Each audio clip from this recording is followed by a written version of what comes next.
Although Luke Skywalker was able to see past the dark and cold exterior of Darth Vader and find the compassion to see the good in Anakin Skywalker, Leia was unable to consider their biological father anything other than a monster.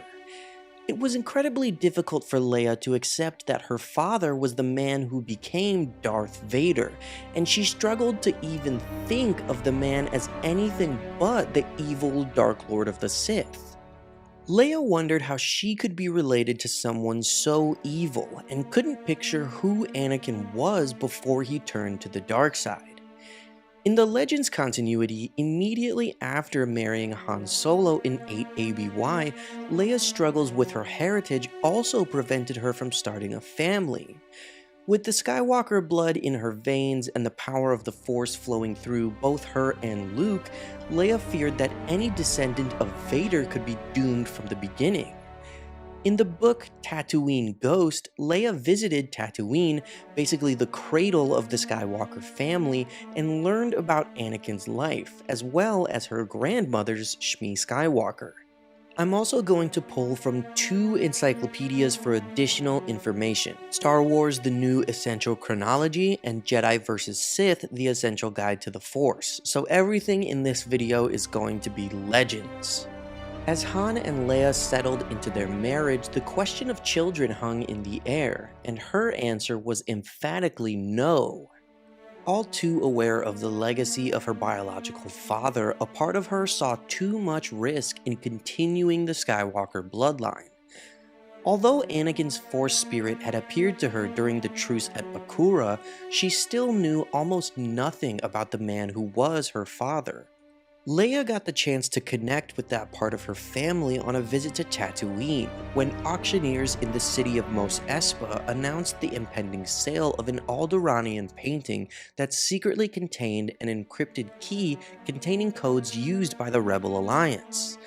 If the remaining Imperials still active in the galaxy bought the painting at auction and decrypted its contents, it could imperil dozens of New Republic deep cover operations.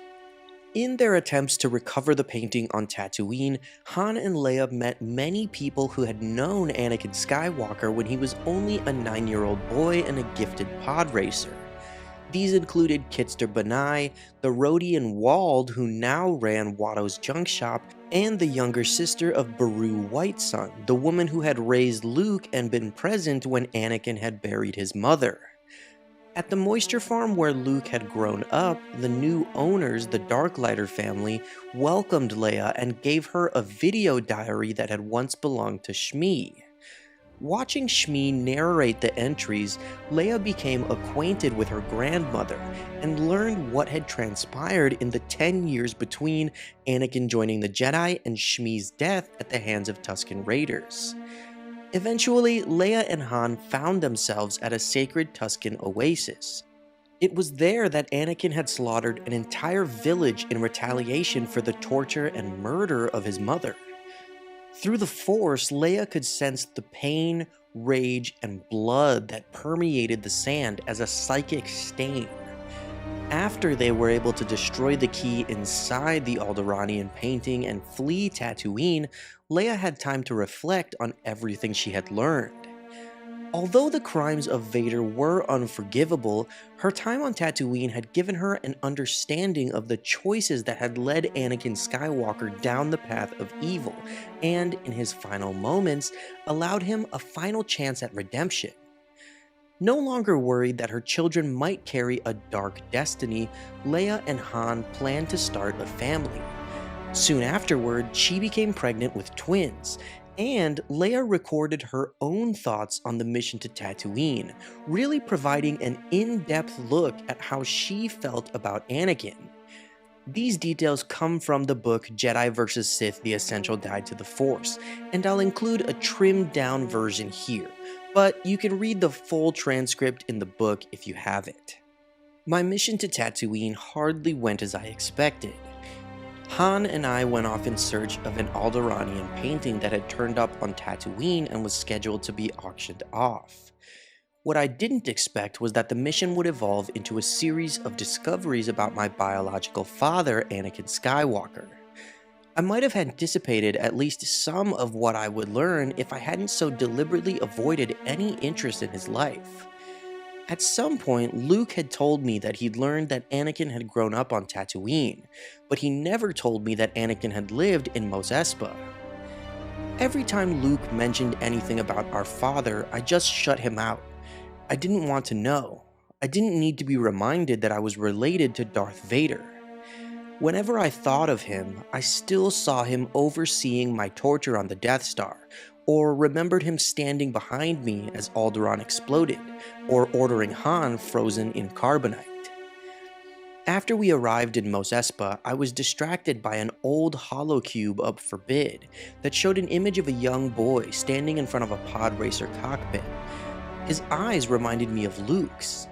I eventually learned that it had been put up for auction by Kitster Banai, a childhood friend of Anakin's. I met Kitster as well as Wald, who'd also known Anakin as a boy, and I encountered others who'd known Anakin's mother. I even met an old pod racer who competed against Anakin, and who swore that Anakin was one of the only pilots that never cheated. I found myself flummoxed to hear so many people speak of my father with such fondness and admiration, but then they had only known him as Anakin, and none of them ever saw him again after he left Tatooine. Years ago, Luke sold the home he was raised in to the Darklighter family. They gave me an old datapad they found on the property that turned out to be a journal made by my grandmother, Shmi Skywalker. Her journal covered a 10-year period, and almost all of her entries were addressed to Anakin. And so, on Tatooine, I learned that Anakin and Shmi had been slaves. At age 9, Anakin met a Jedi named Qui-Gon Jinn, then won his freedom in a pod race. I don't yet know Qui-Gon Jinn's exact role in the situation, but I know that he was unable to secure Shmi's freedom. Anakin left Tatooine with Qui-Gon, who had promised to bring him to the Jedi Temple on Coruscant. Before he left Tatooine, Anakin gave some credits to Kitster, who used them to secure his own freedom. Anakin also left behind a design for a swoop bike that Shmi gave to Wald, who eventually used the plans to build a swoop that he flew in a race to win his freedom too. Clearly, young Anakin Skywalker was an inspirational person to those who knew him on Tatooine, and a very different individual from Darth Vader. From those who knew my father on Tatooine, I have learned that Anakin returned to the desert planet at least once after he became a Jedi. As best as I can figure, this happened just before the Battle of Geonosis, which started the Clone Wars. Luke's Aunt Beru had a younger sister, Dama, who told me that Shmi had been taken by Tusken Raiders. She'd been gone for weeks by the time Anakin arrived at the Lars family's moisture farm. I don't know how Anakin learned about his mother's situation, or even if other Jedi knew that he had traveled to Tatooine. According to Kitster, it was Anakin's former owner, Watto, who told him where to find the Lars family, and according to Dama, Beru was at the Lars homestead with Owen and Klieg Lars when Anakin arrived. Anakin left the moisture farm by himself to search for his mother. He evidently tracked her to a Tusken camp and soon returned with her body. Beru told Dama that Shmi was dead when Anakin brought her back to the farm. If Beru knew whether Shmi had still been alive when Anakin found her, she never said. Anakin buried his mother at the homestead. There used to be a headstone, but it seems Owen removed it, saying that he didn't see a need for anyone to know where Shmi was buried. I learned about Shmi's death later, when Han and I arrived at the remains of a Tusken camp. According to our Jawa guide, it was a ghost village where an entire tribe of Tuskens had been murdered by an angry spirit. The camp's ruins had become a sacred place to the Tuskens, who would present gifts and make sacrifices when they visited. When I set eyes on the huts, I felt the area was alive with some kind of phantom pain. One hut stood apart from the others, and I realized it was a holding cell, and I knew that this had been the place where the Tuskens had taken Shmi and tortured her. This was the place where Anakin, 30 years earlier, had found his mother. the place where he had first surrendered to his anger.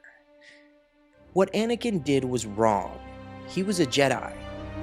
All I could think of was that he should have known better, and perhaps he did know better. Kitster told me that after he'd heard Anakin had returned, he'd gone to the Lars farm. He arrived shortly after Shmi had been buried and Anakin had already left the planet. Beru told Kitster that when they buried Shmi, Anakin spoke to her grave, saying that he had not been strong enough to save her and that he promised he wouldn't fail again. Kitster figured out on his own that Anakin had been the one who slayed the Tuskens at the Oasis camp. He didn't condone Anakin's actions, but he thought that Anakin might have realized what a terrible mistake he had made and knew that he'd failed as a Jedi. Kitster said that the Anakin he knew would have been sorry for what he'd done, and I'd like to believe that's true. Thank you guys for watching this video. I think that all of this is really fascinating, just seeing Leia learn about Anakin's story and the relationship between Anakin and Leia. In Legends, Anakin's Force spirit appeared to her in the True Sepulchra, and seeing her learn about prequel stuff is awesome. I think the connection between the original trilogy and the prequel trilogy is great. That's what I love about these kind of early 2000s Legends books, how once the prequels were coming out, they started connecting them to OT stuff, and I really like that. That's why I like this book, Tatooine Ghost, and these encyclopedias start going into that and connecting these dots and putting it all into galactic history, and I really like that, and that's how I really enjoyed this story and how they have these sort of recordings, like the characters giving their own first-person accounts of the missions and stuff. That I really like this recording that Leia has where she talks about the mission and stuff. So I really hope that you guys enjoyed this video. I really liked making it. I'm excited just recording this, and I'm excited to edit it right now for you guys. So if you enjoyed it, make sure to like and subscribe, and as always, may the Force be with you. Raised in hiding and ignorant of his true heritage and the history of his family, Luke Skywalker still knew very little about his father after the events of Return of the Jedi. While Luke didn't blame Anakin for his actions during his time as Darth Vader, Leia did, and Luke wished that she could see things as he did. Although he attempted to discuss Anakin with Leia several times and expressed his desire to learn about his father's past, Leia refused. The story of Luke investigating Anakin's origins and the history of his family is told in the Legends book A New Hope: The Life of Luke Skywalker. Luke explained to Leia that he felt compelled to learn about Anakin's life, so that he could understand how he became the man he was, and how certain circumstances of Anakin's life might have affected his decisions. Luke knew that he couldn't learn from his father's mistakes if he didn't know what they were, and by learning about the past, he would be better prepared for the future. Luke took to researching the HoloNet for any and all data about the Jedi Order. Unfortunately, most of the information he found was merely old Imperial propaganda. The Empire's leaders still claimed that the Jedi Knights who had served the Republic during the Clone Wars had been secretly plotting to overthrow the Republic and conquer the galaxy. Luke knew that the data was lies, and that it was the Emperor who had manipulated events to bring down the Jedi Order and fulfill his own ambitions. Luke didn't expect to find any data about Obi-Wan, Yoda, or Anakin. He'd searched the HoloNet before and had only come up empty. However, this time he found something. Luke could hardly believe his eyes when he discovered his father's name in an article that was recently posted by a former pod racer named Clegg Holdfast. Although pod racing remained illegal throughout the galaxy, the destruction of the second Death Star had apparently emboldened Holdfast to write about the outlawed sport. Holdfast's article was a history of the Boonta Eve Classic, a once famous pod race competition that had been held annually at the Mos Espa Arena on Tatooine. The article provided a list of Boonta winners and other participants. According to the data, Anakin Skywalker's victory had occurred 36 years earlier. Luke studied the article with amazement. After the conflicting accounts he'd heard from his uncle and aunt as well as Obi-Wan, he'd begun to wonder whether his father had ever been on Tatooine at all. Now it appeared he had proof. He navigated through the article and found a holographic image and schematics of Anakin's pod racer. Unfortunately, Holdfast had not provided any images of Anakin himself. Luke scanned through the article, learning that the Mos Espa Arena had become a track for swoop bike races and 2 veteran pilots of the Bunta were currently employed as mechanics. Luke decided right then that he was overdue for a vacation. As he returned to his homeworld of Tatooine, Luke remembered how he had told Obi-Wan that he would never return, yet he had several times. He landed his X-Wing on the roof of the Mos Espa Grand Arena, and he made his way to the 2 mechanics he was looking for, Odi Mandrell and Teemto Pagales. From them, Luke learned as much information about Anakin's role in pod racing as he could.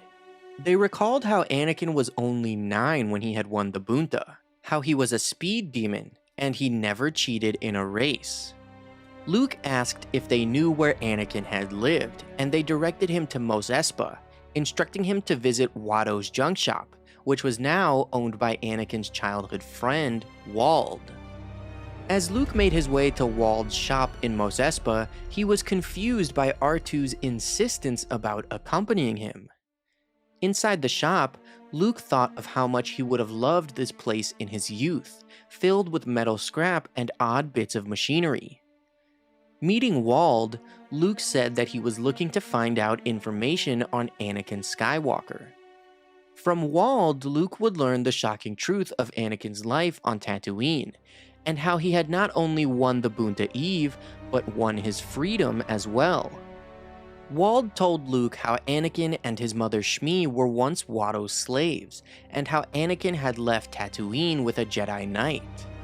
Wald told Luke how Shmi had stayed behind and remained a slave after Anakin left. Wald said that Shmi had looked out for him after that, and had been sold and married to the farmer Klieg Lars, and that he had even attended their wedding in Anchorhead. At hearing all of this information about his grandmother, Luke's memory flashed to the unmarked graves on the Lars homestead, where he knew that she rested. Wald mentioned how awful the circumstances of Shmi's death was, and informed Luke how she had been abducted and killed by Tusken Raiders. Luke's knees felt weak, and he steadied himself on R2, before abruptly telling Wald that he had to go. The air outside was even hotter than in the shop, but Luke took a deep breath anyway. He had spent so many years wondering about the life of Anakin Skywalker and had been so excited when he discovered that his father had been a pod racer pilot on Tatooine. Now he just felt drained and exhausted. He thought of how awful it was that his father and grandmother were once slaves. And then he felt outraged. Not just because of the injustice of Anakin and Shmi's lives, but because Owen and Beru had never told him. But then he wondered if Owen and Beru even knew that Shmi was once a slave. He also realized that Obi-Wan must have known. Yet Luke realized that he wasn't angry with Owen, Beru, or Obi-Wan. He knew in his heart that there was a reason they had not told him the truth about so many things. They'd only been doing what they thought best to protect him. Thank you guys for watching this video. Make sure to like and subscribe if you enjoyed it, and may the Force be with you.